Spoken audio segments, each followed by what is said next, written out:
Bonjour à tous. Alors, on va commencer dans 2 minutes l'intervention de Sophie Larry Glodel.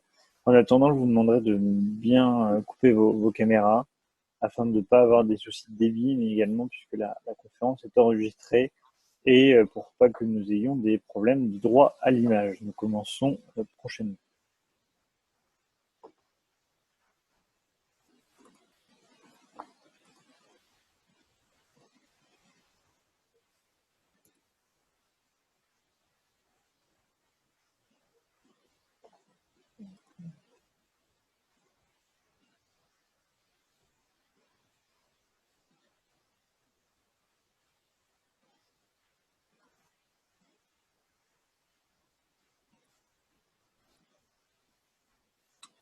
Bon, j'ai l'impression qu'il n'y a pas plus de personnes qui arrivent tout de suite, donc on va commencer. Ça fera venir les gens. Alors bonjour à tous, bienvenue pour cette 30e conférence du Printemps de l'Histoire-Géographie. Aujourd'hui, nous sommes donc avec Sophie Larry-Glodel, autour des sacrifices d'enfants dans le monde ancien. Merci de vous être rendu disponible. Merci aussi à notre conférencière, Madame Larry-Glodel, pour son temps, pour son intervention. Nous allons donc bientôt débuter. En attendant, je vais vous présenter rapidement l'association qui organise donc cette conférence dans le cadre du Printemps de l'Histoire-Géographie. Il s'agit d'Histoire d'en parler, qui est une petite association nancéenne créée en novembre 2017, qui a pour objectif de rendre l'histoire-géographie plus populaire sur tous les thèmes, toutes les époques et toutes les périodes. Nous allons donc dans les écoles proposer des ateliers. Nous allons aussi dans différents lieux culturels pour proposer des cafés-débats, des ciné-débats ou des conférences. L'objectif étant de faire vivre l'histoire-géographie par tous et pour tous, et depuis le confinement, malheureusement, partout. Dans ce cadre-là, nous avons donc créé ce printemps. Ce printemps se définit comme un cycle de conférences qui arrive à son terme, puisque nous sommes à l'avant-dernière conférence. Il y a déjà eu donc 30 conférences. Le printemps a pour objectif de parler de différents sujets en ligne, en direct et aussi en replay. Aujourd'hui, nous avons donc la chance d'avoir Madame la docteure Sophie Larry-Glodel, qui a été diplômée récemment en histoire ancienne à l'Université de Lorraine au sein du laboratoire ISCANT. Elle a soutenu une thèse en décembre 2019 sur des enfants et des dieux, divinités et rites de l'enfant dans le monde grec de l'époque archaïque à l'époque hellénistique. Elle a fait sa thèse sous la direction de Christophe Feyel et elle est actuellement chargée de cours à l'Université de Lorraine, mais aussi professeure d'histoire-géographie en secondaire au lycée Claude Gelée d'Épinay. À la fin de son exposé, vous aurez l'opportunité de pouvoir poser des questions, soit par le chat, soit en audio, je vous expliquerai en temps voulu. Vous aurez aussi un petit questionnaire à répondre. En attendant, je vous remercie de bien garder vos caméras éteintes et de n'utiliser le chat que pour des questions techniques. Je vous laisse donc présenter votre conférence et je vous souhaite bon courage. Merci. Bonjour à toutes et à tous. Je vais en profiter aussi pour remercier à mon tour l'association Histoire d'en parler de m'avoir donné l'occasion de vous présenter une petite partie de mes travaux. Et puis, je remercie les spectatrices et les spectateurs qui ont bien voulu consacrer un petit peu de leur temps pour suivre cette conférence donc consacrée au sacrifice d'enfants dans le monde grec. Alors, je vais commencer en vous évoquant une figure de jeune fille sacrifiée que vous connaissez certainement, celle d'Iphigénie. La figure d'Iphigénie, jeune fille sacrifiée à Artémis par son père Agamemnon à la veille du départ des Achéens pour Troie, a profondément marqué la culture occidentale. Pourtant, cet épisode est absent de l'Iliade et semble s'être définitivement imposé sous le calame d'Euripide. Plusieurs tragédies lui furent consacrées depuis l'époque moderne, de Jean Rotrou à Goethe, en passant par Racine, ainsi que des opéras. Plus récemment, les scénaristes de la série Troy Fall of a City ont fait le choix de mettre en scène, de manière très explicite, le sacrifice de la jeune fille. Le sacrifice humain, et d'enfants en particulier, soulève pourtant dans les textes gréco-latins l'indignation des auteurs qui se récrient face à une pratique barbare forcément associée à des peuples étrangers. Pourtant, la mythologie et la littérature grecque livrent nombre d'épisodes de sacrifices d'enfants ou de jeunes gens, à l'instar de celui d'Iphigénie. Nous nous interrogerons donc pendant cette conférence sur l'historicité de ces pratiques dans le monde grec. Je vous propose, après une très rapide mise au point sur le vocabulaire employé, de dresser une liste la plus exhaustive possible des récits de sacrifices d'enfants dans la littérature et en particulier dans la mythologie grecque. Nous interrogerons ensuite le sens de ce motif et les données à la fois historiques et archéologiques relatives à ces pratiques. Alors, très rapidement, une petite mise au point sur le vocabulaire employé. À certains moments, je vais vous parler d'étione au singulier ou d'eitia, ce sont des récits étiologiques. Il s'agit de mythes généralement reconstitués afin d'expliquer un rite ou un rituel particulier. Je vais également évoquer des lexicographes. Les lexicographes sont des auteurs de lexiques, des dictionnaires, dont un certain nombre, datant pour la plupart de la fin de l'Antiquité, nous sont parvenus. Ces documents sont extrêmement précieux pour les historiens parce qu'ils compilent une somme importante de connaissances et parce qu'ils citent parfois des ouvrages aujourd'hui perdus. Enfin, j'évoquerai également les atitographes, ces historiens qui, dès l'Antiquité, ont écrit sur l'histoire d'Athènes et de l'Attique et dont de nombreux fragments nous sont parvenus. Je vais évoquer deux auteurs en particulier, alors j'en citerai d'autres, mais deux sur lesquels je vais revenir assez régulièrement. Le premier, c'est Euripide, qui est un tragique du 5e siècle, qui a vécu à Athènes. Et le second auteur qui va revenir très régulièrement, c'est Pausanias, un géographe de langue grecque, mais qui a vécu au 2e siècle de notre ère, soit pendant l'époque romaine. Et donc Pausanias a rédigé un guide de la Grèce dans lequel il détaille les monuments, les rites et les monuments ayant trait à la religion grecque à travers la région. Alors nous allons commencer avec une première partie qui sera très imposante, puisque je vais revenir sur un certain nombre d'exemples de sacrifices d'enfants dans les textes littéraires grecs. Alors, je vais commencer avec une première jeune fille. Alors, une chose aussi que je voulais préciser, sacrifice d'enfant, j'entends enfant au sens d'individu qui n'a pas encore été intégré au monde des adultes, concrètement qui n'a pas encore été intégré par le mariage au monde des adultes. Donc, la notion d'enfant telle que je vais l'évoquer inclut la catégorie très contemporaine de l'adolescent. C'est pour ça que je vais vous parler de pas mal de jeunes filles, à l'instar de Polyxène. Alors, Polyxène est souvent convoquée comme exemple de jeune fille sacrifiée. Euripide rapporte, après la prise de Troie par les Grecs, la fin tragique de cette fille du roi Priam, promise à Achille. Ce dernier meurt sous les coups de Paris et son fantôme demande le sacrifice de Polyxène. Alors cet exemple ne correspond pas exactement au modèle du sacrifice de jeunes filles que nous allons présenter ensuite. Pourtant, certains motifs que nous retrouverons dans d'autres récits apparaissent bien. Polyxène se rend volontairement au sacrifice, on va parler de noces funèbres, qui l'unirait avec Achille dans l'au-delà, car elle l'explique à Ulysse qui vient s'entretenir avec Écube pour donc emmener Polyxène, qui est la fille d'Écube. Elle explique que l'indignité de son nouveau statut d'esclave lui rend la mort préférable, bien qu'il faille quitter la vie sans s'être marié et dans l'état servile. Alors Euripide décrit la mise à mort de la jeune fille au vers 545 et 550. La Parthénos, donc la jeune fille, s'offre volontairement à la lame, refusant que les compagnons de Néoptolème ne la maintiennent. Selon nous, cet épisode s'apparente davantage au paradigme du sacrifice funéraire, bien que certains aspects du traitement qu'Euripide en fait nous semblent utiles à la compréhension du dossier des sacrifices de jeunes filles dans la littérature grecque. Alors, le sacrifice de Polyxène est intéressant parce qu'il est documenté dans l'iconographie. Ici, vous avez un exemple d'amphore attique à figure noire qui date des 570-550 avant notre ère et sur le registre supérieur. Donc, vous pouvez reconnaître la scène ou alors, contrairement à la Polyxène d'Euripide, celle-ci est maintenue par des soldats en armes et donc elle est égorgée au-dessus du bûcher funéraire. Voilà le détail de cet amphore qui est conservé au British Museum de Londres. Nous avons ouvert cette conférence en citant l'exemple d'Iphigénie, dont le nom apparaît aussi dans le titre choisi. En effet, Iphigénie est devenue la figure de la jeune fille sacrifiée.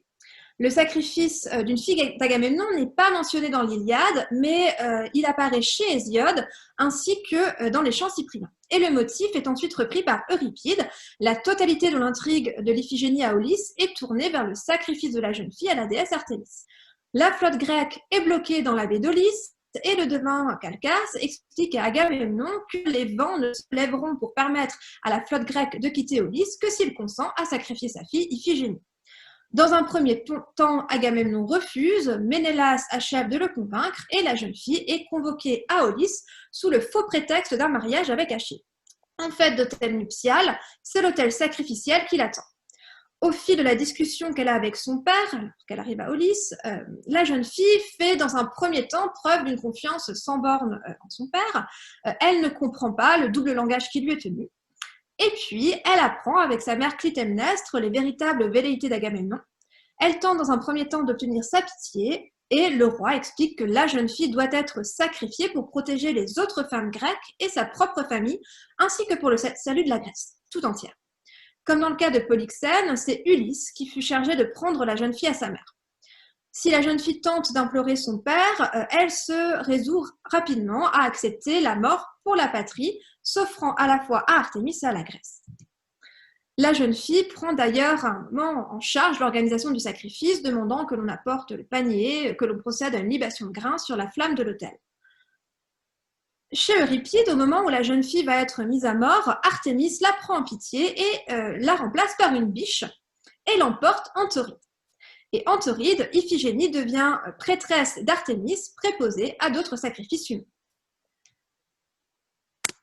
Le sacrifice d'Iphigénie, comme celui de Polyxène, a été représenté dans l'iconographie. Alors ici, vous avez un exemple d'un cratère apulien à Volute qui date du IVe siècle avant notre ère, où vous voyez donc Iphigénie conduite devant l'autel sacrificiel. Vous distinguez derrière elle la biche qui va la remplacer, et puis également derrière elle, vous reconnaissez Artémis, qui est donc présente sur cette scène. D'autres sacrifices de jeunes filles sont rapportés dans la littérature grecque ou chez les lexicographes, mais contrairement à Iphigénie et Polyxène, ces parthénoi n'ont pas reçu les faveurs des artistes grecs et les épisodes qui les concernent ne sont guère documentés dans l'iconographie. Je vais commencer par un premier groupe de jeunes filles, les filles d'Érectée. Alors Euripide, toujours, rapporte le sacrifice des filles du roi d'Athènes, Érectée, dans sa pièce éponyme, dont seuls des fragments nous sont parvenus. Des citations sont transmises par le contre-Léocrate de Lycurgue, qui reprend le discours de la reine Praxitéa, épouse d'Érectée, et par un papyrus, lui-même fragmentaire, découvert au début du XXe siècle parmi des cartonnages de momies en provenance du Fayoum. Lycurgue introduit sa citation de la tirade de Praxitéa, épouse du roi Érectée, en rappelant à son auditoire le sujet de la pièce, c'est-à-dire la guerre qui opposa Eumolpe, fils de Poséidon, venu de Thrace, à Érectée pour revendiquer l'Attique. Face à la menace, le roi d'Athènes se rend à Delphes pour consulter l'oracle qui lui recommande de sacrifier sa fille pour s'assurer la victoire. Dans son discours, Praxitéa encourage son époux à obéir à l'oracle. L'une des filles est sacrifiée et ses sœurs la rejoignent dans la mort. Le fragment mentionne en effet un Zeugos triparthenos, un attelage de 3 vierges, expression qui fait référence au pacte mortel que les jeunes filles concluent. L'Érectée fut jouée en 422-421 pendant la guerre du Péloponnèse qui opposa Athènes à Sparte. Et Lycurgue, qui cite ensuite Euripide, est contemporain de la défaite de Chéronée en 338 et de la menace macédonienne qui pèse alors sur la Grèce en général et sur l'Attique en particulier. En outre, si Lycurgue cite Euripide, c'est pour mettre en exergue la lâcheté supposée de Léocrate, accusé d'avoir passé outre le décret d'Hypéride en quittant la cité après avoir mis sa famille et ses biens en sécurité. L'orateur lui oppose donc la figure de Praxitéa qui, elle, consentit à donner sa fille en sacrifice lors de la guerre qui opposa son époux à Eumolpe. Le mythe prend donc dans ces contextes différents un sens particulier lié au contexte international marqué par la guerre. L'état fragmentaire de la pièce d'Euripide ne suffit pas à restituer le mythe des Érectéides, mais la confrontation de cette dernière aux autres sources relatives à ce mythe a permis d'en établir les grandes lignes. Alors, le nombre de filles d'Érectée ainsi que leur nom change en fonction des versions des attidographes. Donc, les attidographes sont des historiens de l'Antiquité et des historiens antiques qui se sont intéressés à l'histoire de la Grèce et de l'Attique en particulier. Alors, Euripide, dans une autre pièce, Lion, précise que les filles adolescentes d'Érectée étaient au nombre de 3, auxquelles s'ajoutait Créuse, donc Créuse qui est la mère d'Ion, et Créuse, au moment du sacrifice, était encore un nourrisson. Donc, Érectée ne la sacrifia pas car elle était encore un bébé dans les bras de sa mère. Ici, le topos du sacrifice des jeunes gens suppose l'expression du consentement de la victime que l'on a retrouvé chez Polyxène, chez Iphigénie et chez les filles d'Érectée. En outre, un individu sur le point d'entrer dans l'âge adulte semble avoir davantage de valeur qu'un tout petit encore menacé par la mortalité infantile. Alors dans la pièce, Érectée meurt peu après avoir tué Eumolpe, qui est avalé par la terre, et Praxithéa est chargée par Athéna d'offrir à son époux et à ses filles un tombeau sur lequel des bœufs leur seront sacrifiés, et tombeau sur lequel les jeunes filles accompliront des danses en leur honneur, ainsi que des libations. Alors, le culte des filles d'Érectée n'est pas attesté par l'archéologie à Athènes. Un autre exemple de jeune fille sacrifiée dans un contexte de guerre, Macarie. On est toujours chez Euripide, cette fois-ci dans les Héraclides. Euripide, dans cette pièce, met en scène les enfants d'Héraclès qui fuient la vengeance d'Eurysthée après l'apothéose de leur père et qui se réfugient dans le temple de Zeus à Marathon. Donc on est toujours en Attique, dans la région d'Athènes. Et ils se placent donc sous la protection du roi d'Athènes, Démophon. Alors les armées argiennes le menacent, mais Démophon décide de consulter les oracles qui lui recommandent de sacrifier à Perséphone une parthénos d'illustre naissance. Donc c'est l'extrait que je vous ai mis, des vers 408 et 409. Alors Démophon ne peut se résoudre à choisir sa propre fille ni à désigner celle d'un autre citoyen. Donc Iolaos va proposer d'être livré à Eurysthée afin de lui permettre d'accomplir sa vengeance. Et c'est finalement Macarie, la fille d'Héraclès, qui s'offre en sacrifice. Alors, aucun culte de Macarie n'est attesté non plus à Athènes. Elle n'est d'ailleurs pas désignée par son nom dans la pièce d'Euripide même. Le nom de Macarie apparaît dans l'argument. Il semble que l'association de ce nom à la fille d'Héraclès soit le fait d'un copiste, peut-être d'époque hellénistique, qui aurait fait le lien entre cette jeune fille et le nom d'une fontaine située à Marathon, que l'on appelle la fontaine de Macarie. Alors, un autre sacrifice volontaire de jeunes filles s'inscrit aussi dans la geste héracléenne. C'est le sacrifice des filles d'Antipoénos à Thèbes. Pausanias nous rapporte que Héraclès et les Thébains s'apprêtaient à combattre les Orchoméniens, donc les habitants d'Orchomène, et l'oracle leur intima de sacrifier l'un de leurs citoyens de la plus noble ascendance. C'est Antipoénos qui se porta volontaire, mais ses filles, qui s'appelaient Alcis et Androclé, demandent à être sacrifiées à sa place, et Pausanias nous explique que suite à ce geste, elles reçurent un culte héroïque. Alors toujours dans un contexte guerrier, on a encore un autre exemple de sacrifice. Voilà, j'ai inversé mes diapos. Donc dans le contexte des guerres de Messénie, Pausanias raconte que le roi de Mécène consulta l'oracle de Delphes qui lui réclama le sacrifice d'une fille issue d'une maison royale. Le père de la parthénos initialement tiré au sort quitte Mécène en emportant sa fille avec lui, donc il ne veut pas qu'elle soit sacrifiée, et Aristodème propose alors d'offrir sa propre fille. Le fiancé de cette dernière s'y oppose, arguant que les fiançailles avaient retiré au père l'autorité sur la fille. Le fiancé raconte ensuite que l'union avait déjà été conçue et que la jeune fille était enceinte. De rage, le père met à mort sa fille, geste qui compte alors comme un sacrifice. Donc on voit plusieurs exemples de sacrifices de jeunes filles dans des contextes de guerre, mais le motif du sacrifice de la jeune fille apparaît aussi lié à des épidémies ou des famines auxquelles on espère mettre fin à travers ce geste.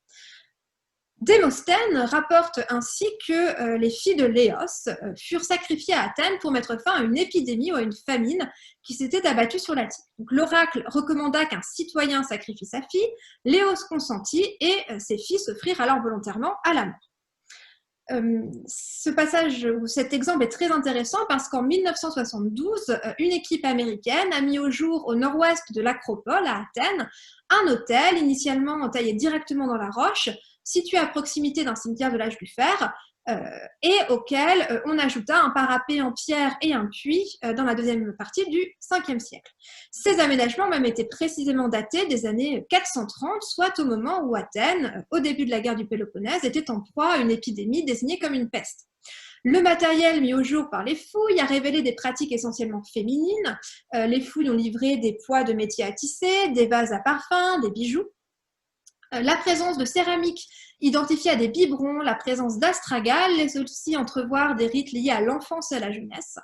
Et enfin, des sites à fond blanc, c'est-à-dire des vases traditionnellement aussi au rite funéraire, ont été mis au jour dans le sanctuaire et confirment la vocation d'Héroïne du bâtiment.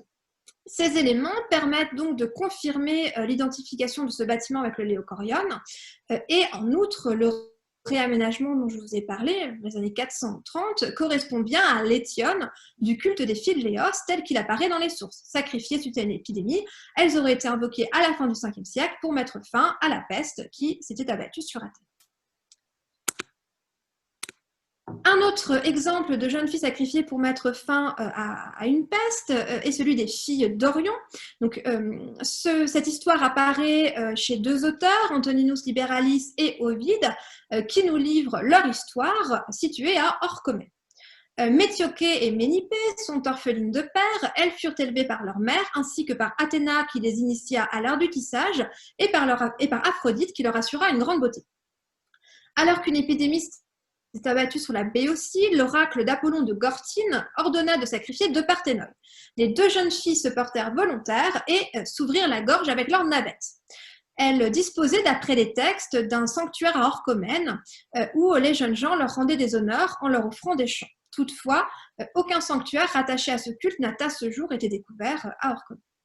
Alors, tous les récits de sacrifices de jeunes filles ne finissent pas mal. Nous avons vu que dans la version d'Euripide, Iphigénie est remplacée in extremis par un animal. Ces substitutions apparaissent également dans d'autres récits où la puissance dans la ruse du père est également mise en exergue. Je commence par la fille d'Ambaros. Alors, le mythe du sacrifice de la fille d'Ambaros est développé notamment dans la Souda, afin d'expliquer le rite de l'Arctéia attique. Alors, l'on désigne par Arctéia un rituel auquel participaient quelques jeunes filles athéniennes issues des familles les plus en vue de la cité. Elles étaient rassemblées dans le sanctuaire d'Artémis Broronia à Brorone, sur la côte orientale de l'Attique, et elles y faisaient l'ours. Elles étaient désignées donc comme des arctoi, comme des ours. Et selon toute vraisemblance, elles pratiquaient des courses et des danses en l'honneur d'Artémis Broronia, donc déesse protectrice des jeunes filles. Afin d'expliquer le motif de l'ours et la consécration des jeunes filles à la déesse, cet Étione met en scène la colère d'Artémis après la mise à mort d'une ours qui lui était consacrée. Donc il faut savoir que l'Arctéia était pratiquée à Brorone, mais l'Arctéia était également pratiquée dans un autre sanctuaire d'Artémis, le sanctuaire d'Artémis Munichia au Pirée. Et ce récit étiologique autour de la fille d'Ambaros s'inscrit davantage dans les rites pratiqués à Mouniki. Je vous l'explique juste après.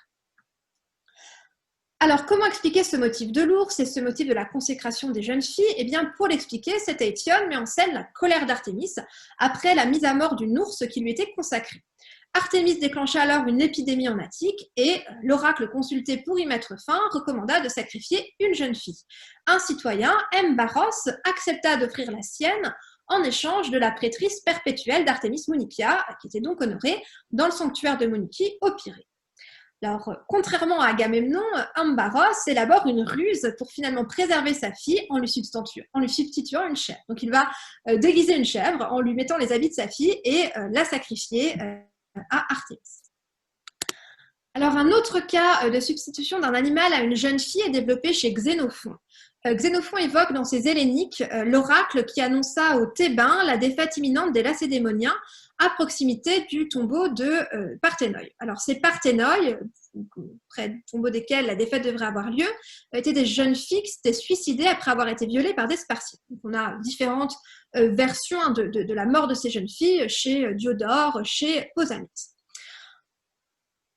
Plutarque, dans la vie de Pélopidas, raconte le songe que le général thébain fit à la veille de la bataille de Leuctre et il revient sur l'histoire de ces jeunes filles enterrées dans cette plaine. Alors, Pélopidas entend, près de leur tombeau, les défuntes et leur père l'exhorter à sacrifier une vierge rousse. Le général convoque les autres chefs de l'armée, tous débattent de la pertinence d'une telle mise à mort, peut-on accomplir un sacrifice humain. Et Pélopides, soudain, aperçoit une pouliche rousse postée devant eux. C'est donc la pouliche, qui est donc une jeune, qui n'est pas encore une jument, puisqu'elle n'a pas encore été saillie, donc c'est la jeune pouliche rousse qui va être sacrifiée sur la tombe des jeunes filles. Cet épisode peut être rapproché d'un autre épisode qui est raconté cette fois-ci par Plutarque. Plutarque raconte donc que le roi de Sparte, Agésilas, au début du IVe siècle, devait aller affronter les Perses en Asie mineure. Donc il apprend la préparation par les Perses d'une opération navale destinée à chasser les Lacédémoniens de la mer Égée.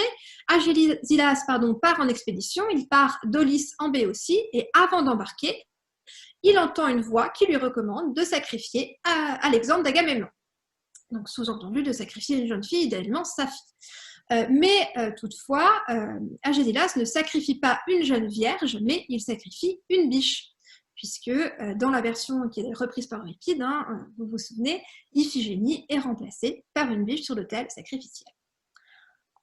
Alors, je vous ai parlé de beaucoup de jeunes filles. On a toutefois un exemple sur lequel je vais revenir, de sacrifices de jeunes garçons. Alors, ils sont évidemment plus rares que ceux des filles, mais je vais vous en présenter un qui est celui de Ménécée. Dans les Phéniciennes, toujours chez Euripide, Tirésias annonce au roi de Thèbes, Créon, la victoire sur les troupes de Polynice, à condition que Créon donc consente à sacrifier à Arès, qui est le dieu Polyade de Thèbes, son propre fils Ménécée. Créon s'y refuse et le devin insiste.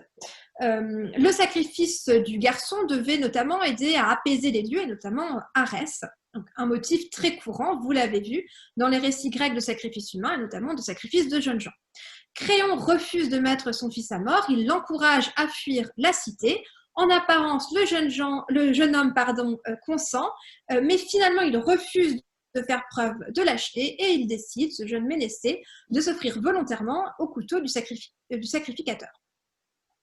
Alors, ce qui est très intéressant, c'est que Tirésias, sous le calame d'Euripide évidemment, Tirésias justifie le choix de Ménécée par son statut de jeune homme non marié, alors que son frère aîné Aimon, lui, est fiancé. Ménécée est d'ailleurs désigné dans les vers en question par une métaphore animalière, désigné comme Polos, le poulain, une métaphore qui est également couramment utilisée par les poètes pour désigner les jeunes filles non mariées, donc métaphoriquement non encore domestiquées. C'est le cas de Polyxène, notamment dans les cubes d'Euripide, qui est également désigné comme une pouliche. Alors, Ménécée donc n'est pas encore marié, Aimon est fiancé, c'est-à-dire qu'il est lié par la promesse d'un mariage, même s'il n'est pas encore consommé. On voit donc que Ménécée est choisi parce qu'il est encore totalement associé à l'oikos paternel, à la lignée, à la famille paternelle, et il constitue donc une victime de choix, justement par cet attachement total à sa famille, tout comme les autres Parthénos, tout comme Iphigénie, tout comme les filles de Léos, etc. Le choix de la victime sacrificielle ne semble donc pas dépendre tant de sa supposée pureté rituelle, liée à une absence de relation sexuelle, que ce choix de cette victime semble davantage dépendre de la valeur que la victime représente au sein de la cellule familiale. Alors, les récits que nous avons vus jusqu'ici s'inscrivent davantage dans la catégorie de la mise à mort rituelle, au sens où il n'y a guère de régularité dans la pratique de ces sacrifices qui apparaissent en effet ponctuels pour répondre à une situation de crise. Pausanias fait toutefois mention à Patras de sacrifices annuels de jeunes gens, sacrifices qui auraient été mis en place pour réparer une offense commise par une prêtresse parthénos d'Artémis qui s'appelait Comaito. Et Comaito avait eu des relations sexuelles hors mariage dans le temple de la déesse. Alors Pausanias explique que ces sacrifices ancestraux avaient été rapidement abolis et remplacés par une procession de jeunes gens issus de la cité. Alors à ces sacrifices réguliers que cite Pausanias à Patras, on peut aussi ajouter l'exemple de l'envoi chaque année de jeunes Athéniens en Crète du temps de Minos. Enfin, un dernier exemple de sacrifice sur lequel je voudrais un petit peu m'attarder, Pausanias mentionne un sacrifice de bébé au mont Lycée. Donc, le mont Lycée est l'un des lieux supposés de la naissance de Zeus. Alors, à notre connaissance, il s'agit de la seule mention de sacrifice de nouveau-né dans les sources grecques. Le site du mont Lycée a été bien fouillé depuis quelques décennies maintenant, et les fouilles menées dans l'enceinte du sanctuaire n'ont pas révélé de telles pratiques. Donc, il semble que cette référence au sacrifice soit une pure invention et qu'il n'y ait pas eu de réelle pratique sacrificielle, sacrifice de bébé. Alors, je voudrais maintenant revenir quelque temps sur les Vierges locriennes. J'ai ouvert mon titre avec Iphigénie et là, j'aimerais consacrer quelques minutes à ces Vierges locriennes. Alors, dans différentes sources antiques, on nous parle de l'histoire de ces jeunes filles de Locride envoyées à Troie afin d'expier le viol de Cassandre par Ajax dans le sanctuaire d'Athéna. La littérature nous apprend ainsi que, suite à la guerre de Troie, des parthénoi issus des grandes familles de Locride furent désignés par le sort afin d'être envoyés dans la cité d'Ilion pour y servir Athéna pendant 1 an ou pour toute leur vie selon les versions. Leur entrée dans la ville et leur arrivée dans le sanctuaire ne se faisaient pas sans heurts puisqu'elles pouvaient être poursuivies et tuées par les Troyens, donc ce qui nous permet donc de les associer aux mises à mort rituelles de jeunes filles. Alors d'après un fragment de Callimaque, les jeunes filles pouvaient être lapidées si d'aventure un Troyen les croisait alors qu'elles tendaient de rejoindre le temple d'Athéna. Les Vierges locriennes n'ont évidemment pas fait l'objet d'un culte. Aucune d'entre elles, d'ailleurs, d'après les sources littéraires, ne pouvait bénéficier d'un tombeau. Les auteurs anciens nous apprennent ainsi qu'après leur mort, leur corps devait être brûlé et leurs cendres répandues en mer. Alors, le pseudo-Apollodore, dans son Épitomée, fait mention d'une substitution d'un bébé aux jeunes filles. Donc, il nous explique que dans un premier temps, il s'agissait de jeunes filles, qui étaient donc préposées à l'entretien du temple d'Athéna, qu'elles devaient entrer dans la ville de nuit, sinon, si on les voyait près du Téménos, elles pouvaient être tuées, et que suite à ces dangers que les jeunes filles auxquels elles faisaient face, eh bien, on a décidé d'envoyer des bébés avec leur nourrice. Donc, d'après le témoignage d'Apollodore, la suppliante était envoyée alors qu'elles étaient encore des parthénoïdes, donc des jeunes filles, et qu'elles restaient à Troie jusqu'à leur mort.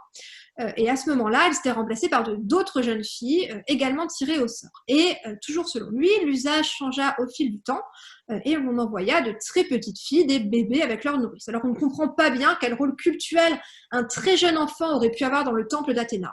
La réalité historique de ce passage nous semble tout à fait contestable. On a vu aucun sacrifice encore et aucune consécration de tout petit n'est attestée dans le monde grec. Là, en revanche, et ça qui est intéressant autour des Vierges locriennes, c'est qu'on a une documentation épigraphique qui confirme l'historicité de ce tribut des jeunes filles locriennes. En effet, à la fin du XIXe siècle, une inscription a été mise au jour et publiée au début du XXe siècle. Elle atteste l'envoi de jeunes filles locriennes. Elle a été datée de 275-240 par son éditeur, et elle démontre que le tribut des Vierges n'était donc pas mythique. Toutefois, la pierre est mutilée et il est impossible de déterminer où ces parthénoïdes devaient se rendre et pour combien de temps, ni si elles risquaient effectivement la mort à leur arrivée. Le texte désigne les jeunes filles au duel, ce qui permet d'en tirer la conclusion qu'elles étaient envoyées par deux pour une période définie puisqu'elles étaient remplacées en même temps. Les contours de ces rites et des récits étiologiques qui l'entourent demeurent donc flous malgré la confrontation entre documentation littéraire et documentation épigraphique. Le séjour des jeunes locriennes à Troie évoque tout à la fois les sacrifices, les mises à mort rituelles de jeunes filles, mais aussi les légendes relatives aux jeunes filles vierges étrangères en terre étrangère, à l'instar d'Iphigénie en Tauride, après son sacrifice. Alors, cet exemple est très intéressant puisqu'on a un récit mythique qui nous semble mythologique, qui ne nous semblait pas avoir une grande part d'historicité, mais cet envoi des jeunes filles de Locride à Troie est corroboré par un texte épigraphique, même si ce texte ne nous permet pas d'affirmer qu'elles sont envoyées à Troie. Mais en tout cas, on sait qu'elles sont deux et qu'elles sont vraisemblablement remplacées en même temps. Alors, le texte, le document épigraphique, l'inscription ne laisse aucun doute. A priori, il n'y a aucun sacrifice de jeune fille.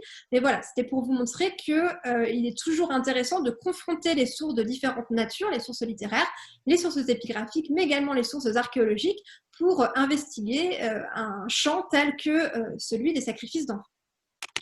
On va donc se poser désormais la question du sens des sacrifices d'enfants, de jeunes gens et de jeunes filles, et nous allons également interroger leur historicité. Alors, avant d'interroger l'historicité de ces récits, nous allons en questionner le sens. Alors, ce qui apparaît de prime abord, et je l'ai déjà évoqué, ces épisodes développés ici ne constituent pas tant des sacrifices répétés que l'on pourrait qualifier de mise à mort rituelle. Il s'agit à chaque fois d'événements ponctuels qui ne répondent pas à une codification qui en fixerait les modalités afin de les reproduire. Certains de ces jeunes gens sont sacrifiés à une divinité en particulier. Macarie est sacrifiée à Perséphone, Ménécée à Arès, Iphigénie à Artémis.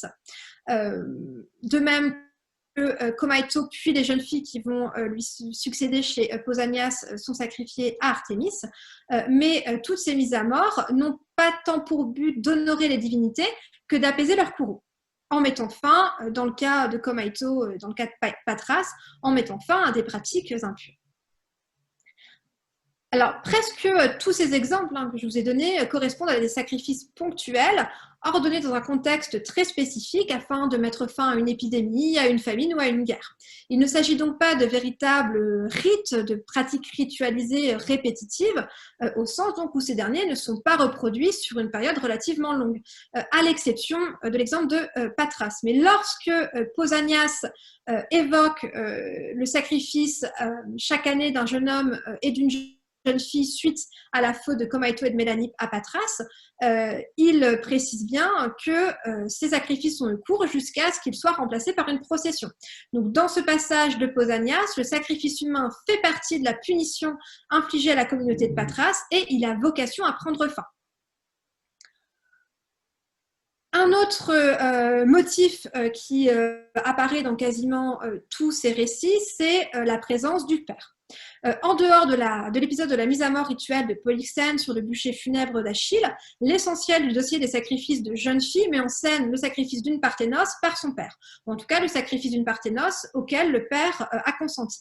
Alors, Agamemnon y consent, les pères y consentent, mais il ne s'agit évidemment jamais d'un acte volontaire et toujours d'un acte dicté par un oracle dans le cadre d'une guerre ou d'un fléau qui s'abat sur la cité. Les sacrifices des jeunes filles, les récits de sacrifices des jeunes filles, mettent donc aussi en avant la puissance paternelle au sein des cités grecques et particulièrement à Athènes. Le père, maître de l'oikos, c'est-à-dire maître de la maison, de la famille, dispose du pouvoir de sacrifier ses filles. Alors, le père consent à mettre à mort la jeune fille, mais il apparaît dans le récit que la jeune fille consent également, et le jeune homme, comme Ménécée, consent également à mourir. Le motif du sacrifice volontaire est largement exploité par Euripide, notamment dans Iphigénie à Aulis, mais il convient de replacer ce topos de la jeune fille volontaire pour mourir, il convient de le replacer ce topos dans le contexte géopolitique dans lequel le tragique évolue. Euripide est en effet contemporain de la guerre du Péloponnèse et dans Iphigénie à Aulis, il met en scène le sacrifice d'une jeune fille lors d'une guerre panhellénique opposant Grecs et Troyens. En outre, le consentement d'Iphigénie est une leçon donnée au public. Une jeune fille doublement exclue de la vie civique en tant qu'enfant et que femme s'offre à la mort pour résoudre une crise politique induite par des hommes. Euripide développe ensuite autour du sacrifice de Macarie un topos littéraire fréquent dans ses pièces, donc celui de la jeune fille sacrifiée, mais un topos qui lui permet aussi d'insister sur le pathos de la situation des enfants d'Héraclès, tout en mettant en lumière le sacrifice volontaire de la jeune fille qui se dévoue pour le salut de la cité.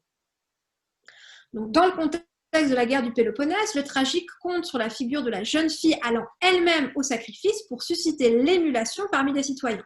Par leurs gestes, ces jeunes filles ont transcendé leur féminité au point de servir de modèle à des individus dont la virilité est alors en construction comme les éphaves. Dans l'exemple thébain des filles d'Antipoénos, il est à nouveau question de parthénoï qui se sacrifient dans le cadre d'une guerre pour assurer à leur cité sa victoire. Et il est intéressant de noter que le nom d'une des filles d'Antipoénos, Androclé, est construit à partir de la même racine que le mot grec aner, qui signifie l'homme. En effet, cette jeune fille fit preuve, malgré sa féminité en construction, d'un courage réputé viril.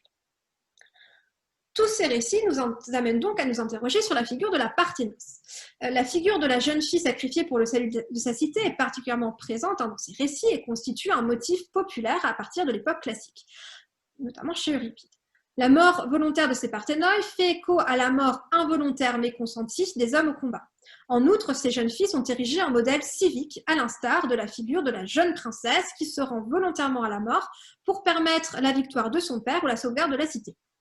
Ces victimes sont dans leur grande majorité issues de familles prestigieuses, sinon de maisons royales. Elles ne sont pas sacrifiées parce que jeunes et vierges, mais parce qu'elles présentent une filiation prestigieuse qui contribue à la valeur de leur sacrifice. L'étude du dossier des Parthénoi mises à mort met en lumière toute la complexité de leur statut même au sein de la société grecque. Si le paradigme de la pureté rituelle de ces jeunes filles a souvent été mis en avant pour expliciter le recours à ces dernières comme victimes sacrificielles, la notion de virginité se devait d'être interrogée au sein du monde grec. En effet, l'historiographie semble avoir longtemps été dépendante du sens contemporain et biologique de cet état. Cependant, dans les mondes anciens en général et au sein de la société grecque en particulier, une toute autre définition semble être donnée, la parthénéia, qui s'affranchit du critère de l'accès à la sexualité.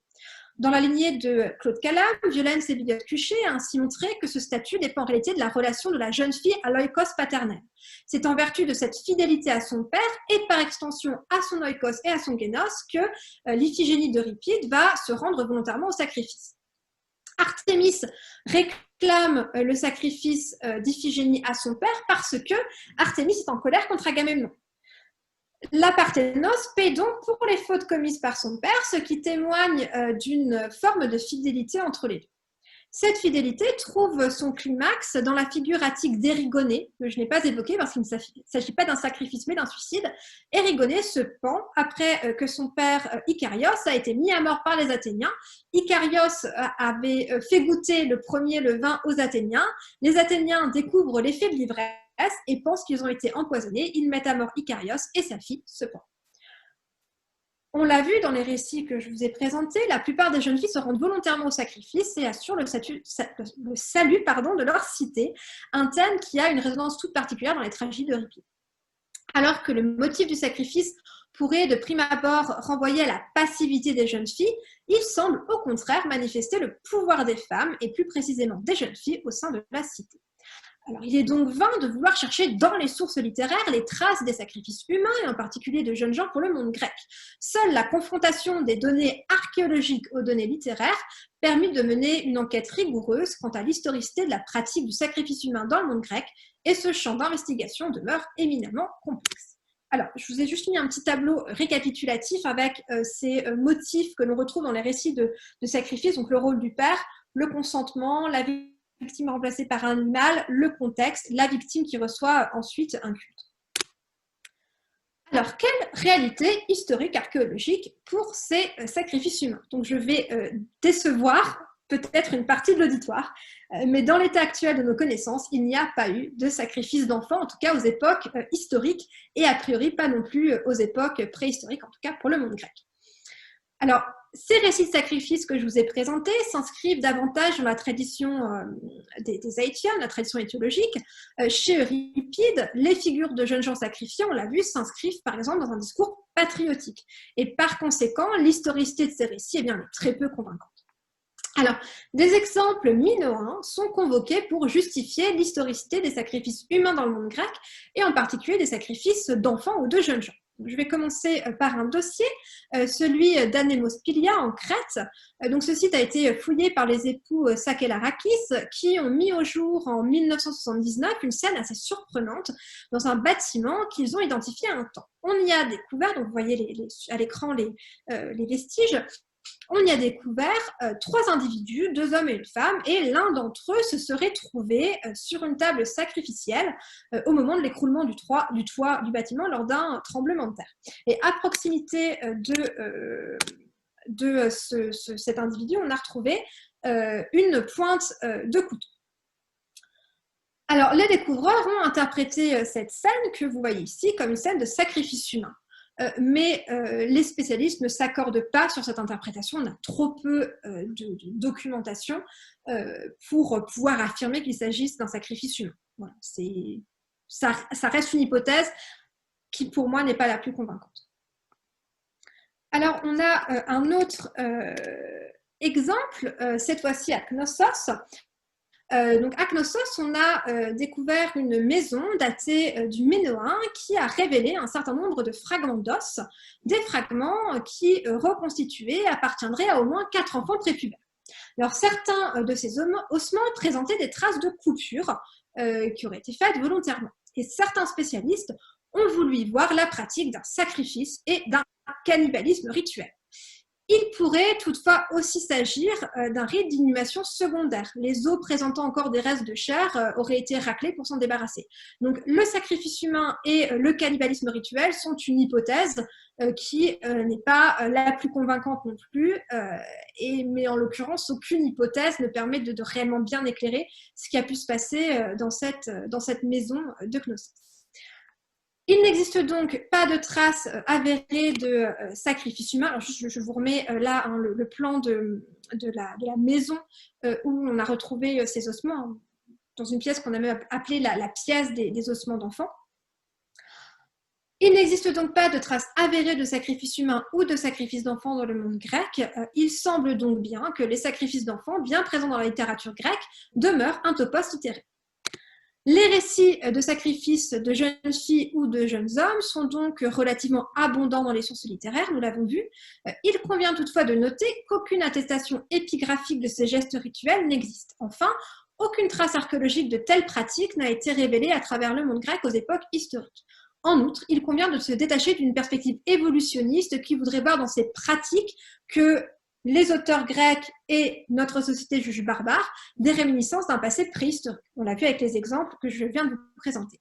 Les quelques dossiers archéologiques qui évoqueraient ces pratiques ne sont, dans l'état de nos connaissances, pas suffisamment convaincants. Il s'agit donc bien, selon toute évidence, de topoi littéraires dépourvus de toute historicité. Les récits de sacrifices prennent donc une dimension édifiante pour les jeunes gens. Ces mythes contribuaient en effet à la transmission des normes. Les jeunes filles sacrifiées pouvaient être érigées en modèles, à l'instar des filles de Léos ou de celles d'Érectée à Athènes. Leur destinée tragique pouvait aussi servir d'avertissement, comme dans le cas de Komaito à Patras. Enfin, la mise à mort de la jeune fille peut évoquer la mort initiatique du passager au cours du rite de passage pendant la période liminaire. Ainsi, les tombeaux des jeunes filles sacrifiées ont pu abriter des rites accompagnant la transition des jeunes gens et en particulier des jeunes filles. C'est notamment le cas dans le Léokorion à Athènes. À ces sacrifices de jeunes filles peuvent aussi être associés à un thème que nous n'avons pas traité faute de temps. On peut donc y associer les récits qui mettent en scène des jeunes filles livrées à des bêtes, à l'instar d'Andromède. L'histoire de cette Parthénos était particulièrement en vogue à l'époque hellénistique. Je vous rappelle très rapidement, sa mère Cassiopée se vante de la beauté de sa fille, péché d'hubris. Elle la juge supérieure aux Néréides et Poséidon la punit. Donc il punit Cassiopée en réclamant que sa fille soit livrée à un monstre marin. Et finalement, la Parthénos est sauvée par Persée. Donc les récits de sacrifices de jeunes gens et de jeunes filles en particulier répondaient peut-être aussi à un goût littéraire pour ces histoires tout à la fois édifiantes et touchantes. Je vous remercie. Eh bien, merci beaucoup pour cette conférence très riche sur le sacrifice des enfants, même si le sujet peut paraître un peu hostile au début. Il a été très intéressant. Nous allons tout de suite pouvoir en dialoguer. Alors, je vous ai envoyé dans le chat, vous le retrouverez aussi sur l'événement Facebook, un petit lien pour vous dire votre satisfaction ou pas concernant la conférence afin de nous permettre de nous améliorer. Donc, merci d'y répondre à la fin de la conférence. Vous pouvez écouter attentivement les questions. Alors, si vous avez des questions de manière différente, soit vous avez un micro et vous me faites signe dans le chat, ou vous pouvez aussi lever la main pour que je vous donne accès au micro, soit vous posez la question directement dans le chat et je ferai le relais. Voilà. En attendant, je vais poser une première question, peut-être pour commencer. Alors, peut-être que je n'ai pas entendu, mais est-ce qu'on retrouve cette thématique-là dans la mythologie romaine? Et même, est-ce qu'on la retrouve plus tard, même à l'époque médiévale? Alors, oui, dans la mythologie romaine, après, je ne suis pas assez spécialiste des mondes latins pour vraiment aller plus loin. Sur Iphigénie, on a un passage très intéressant de Lucrèce qui s'appuie sur l'exemple d'Iphigénie pour interroger le sacrifice.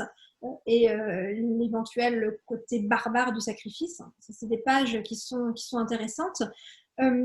Alors, un aspect en revanche que je n'ai pas traité, ce n'est pas ni l'histoire romaine, mais l'histoire médiévale, mais je vais en parler tout de suite. Je n'ai pas eu le temps de traiter, ça pourrait faire l'objet d'une conférence en elle-même, les mentions chez les auteurs grecs de sacrifices d'enfants chez les autres peuples. Diodore de Sicile nous parle des sacrifices des enfants chez les Carthaginois. Et il présente ça comme un fait avéré. Donc, on a chez les Grecs une aversion pour le sacrifice d'enfants, pour le sacrifice humain tout court et pour le sacrifice d'enfants. On en retrouve beaucoup dans les récits mythologiques, ce que j'essaie de vous expliquer, mais en tant que topoi, et puis aussi parce que c'est des histoires qui font frémir et on aime bien ça. Mais on trouve en revanche dans une dimension ethnographique, peut-être aussi un peu propagandiste, on retrouve le thème du sacrifice d'enfants, notamment chez les Carthaginois, donc sous le calame de Diodore de Sicile et d'autres encore. D'accord. Est-ce que certains ou certaines ont des questions en plus? Sinon, je vais réussir à en poser une seconde. Bon, personne ne sera sacrifié à l'issue de cette séance de questions, rassurez-vous. Ça, on n'en sait rien. Il ne faut pas promettre des choses à l'avance. J'avais une question. Alors là, c'est vraiment en tant que jeune chercheur en contemporaine, donc totalement étranger à cette problématique d'histoire antique. Comment on analyse les archives? Est-ce que on a des archives d'époque? Est-ce que vous êtes allé sur place aussi sur les sites archéologiques?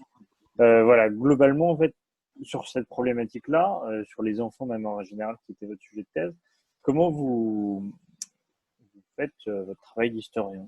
Si je puis dire, c'est pas hyper détaillé, mais... Oui, je vois ce que vous voulez dire. Effectivement, c'est vrai qu'on ne travaille pas forcément dans les mêmes conditions entre contemporanistes et historiens d'Antiquité. C'est sûr que nous, on n'a pas d'archives comme ce que vous pouvez avoir, mais c'est quand même pas si différent. Alors, on va avoir recours aux sources littéraires, vous l'avez vu ici. Donc pour les sources littéraires, on va s'appuyer sur des textes qui sont édités dans des éditions comme la Loeb, l'édition Budé en français. Pour ça, on va se rendre en bibliothèque de manière assez confortable. Alors, on peut aussi, pour certains textes inédits, alors on va pas forcément aller lire les papyrus, les papyri, mais voilà, on va avoir recours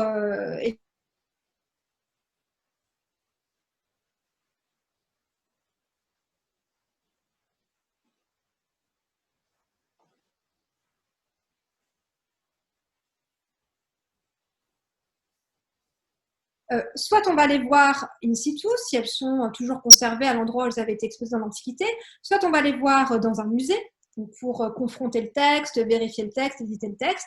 Et puis, on a des éditions de texte, des éditions d'inscription, des recueils que l'on va consulter pour le coup aussi en bibliothèque. Et puis, évidemment, ces sources écrites, qu'elles soient littéraires, qu'elles soient épigraphiques, qu'elles soient papyrologiques, on va aussi les confronter aux données archéologiques. Alors, soit les objets conservés dans les réserves des musées ou exposés dans les vitrines des musées, ou bien sur place, on va aller visiter les sanctuaires, confronter les vestiges, confronter aussi les rapports de fouilles pour voir un petit peu, en confrontant toute cette somme de sources, ce qu'on peut en tirer pour reconstituer, dans mon cas, les rites liés à l'enfance. Merci pour la... C'est vraiment la question que vous avez posée parce que... C'était nickel.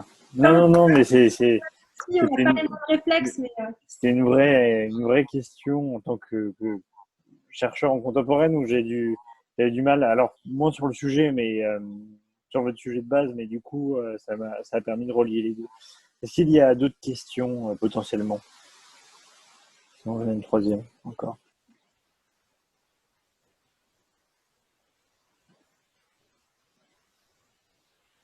Donc, je vais poser ma troisième. En quoi la mythologie sert comme objet historique? Là, toute votre première partie, on l'a bien vu, vous avez étudié et après vous avez été plus loin dans l'analyse historique. En quoi la mythologie, justement, est un objet historique en tant que tel? Alors, ça, c'est une question très, très, très vaste, mais je vais essayer d'axer sur un aspect que j'ai d'ailleurs traité là. Le recours. Je me suis beaucoup appuyée sur Euripide, mais évidemment pas comme le ferait quelqu'un qui est en littérature. démarche d'historienne, en fait, je réinscris Euripide dans son contexte. Donc, comme je vous l'ai expliqué, Euripide est contemporain du Péloponnèse, et quand il mobilise la mythologie pour composer ses pièces, pour composer ses tragédies, il les fait pour s'inscrire dans un contexte et pour répondre aux questions de ses contemporains. Donc, on va voir quels thèmes sont choisis, quels motifs sont choisis, et on les fait évidemment converser, si je puis dire, avec le contexte historique, avec les événements contemporains. Et là, en l'occurrence, le sacrifice de la jeune fille, ça s'inscrit vraiment dans le contexte de la guerre, où il faut créer l'émulation chez les citoyens, leur rappeler l'amour de la patrie, adopter des discours patriotiques. Et là, les figures mythologiques servent en fait tout ce discours qui s'inscrit dans le contexte contemporain du tragique. D'accord. Eh bien, merci pour cette réponse, hein, encore. Là, par contre, je suis en fin de stock de questions. Est-ce que d'autres ont des questions? Il nous reste encore le temps pour une ou deux questions. Donc, n'hésitez pas du tout sur des choses que vous n'avez pas compris dans la conférence, que vous voulez au contraire aller plus loin. Il n'y a pas de souci. Marquez dans le chat. Mais s'il n'y a personne, ça veut dire que ça a été clair.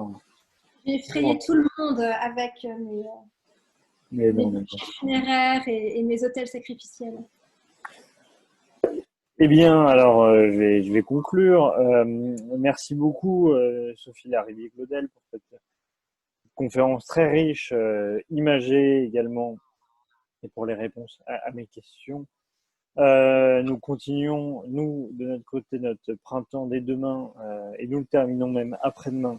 Alors, demain, avec Étienne Faugier sur les mobilités et cette question géographique, et après-demain avec Benjamin Thierry, où nous ferons, comme dans chaque dissertation d'histoire ou de géographie, une ouverture, puisque le sujet sera l'histoire à l'ère du numérique. Je vous rappelle de bien remplir le questionnaire que vous trouvez dans le chat ou sur l'événement Facebook, afin de nous permettre de nous améliorer. Et je vous souhaite à tous et à toutes une bonne soirée. Et ensemble, continuons à déconfiner l'histoire et la géographie. Merci beaucoup, Sophie Larrivière-Claudel, pour cette conférence. Merci aussi à l'auditoire. Voilà. Merci. Et je suis disponible si on veut me reposer des questions. Voilà. Oui. Écrire sur les réseaux sociaux. Je suis inscrite. Contact sur le site Discount, de toute façon. Voilà, et puis, évidemment, il y a aussi Discount-Ema, il y a mon adresse, donc on peut m'écrire. Voilà. Merci beaucoup, merci à tous et bonne soirée. Bonne soirée. Au revoir.